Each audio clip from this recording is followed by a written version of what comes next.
Let's look at the history of gut feeling or intuition and why we should be using it in business today.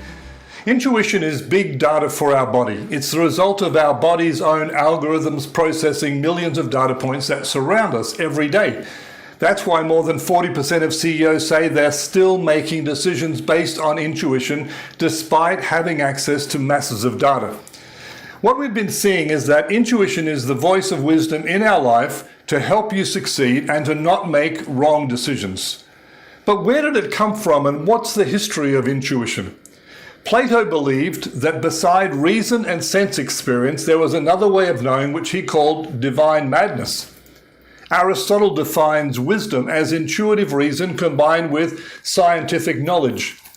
And Carl Jung labeled intuition as one of 4 major functions of the human mind, along with sensation, thinking, and feeling.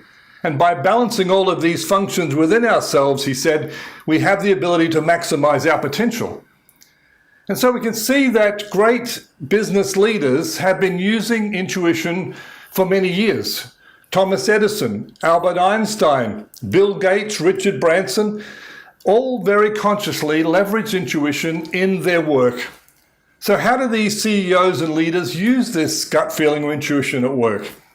Well, they practice and they learn to listen for that voice, that sense or that feeling that comes to them. In a later session, we'll give you some exercises to help you to practice and improve your intuition. But I'd like to just give you a couple of examples of how intuition was used through history. One of my favorite stories is called the Getty Kuros.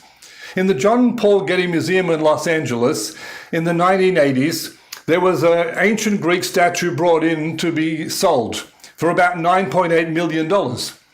And experts had assured the authenticity of the statue. However, one of the people who were key decision makers had felt that it wasn't authentic.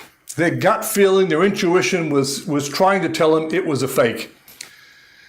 But they put the statue on sale, they obviously purchased it, but only recently, decades later, the Getty Kuros was removed from view at the museum because it was officially deemed to have been a forgery.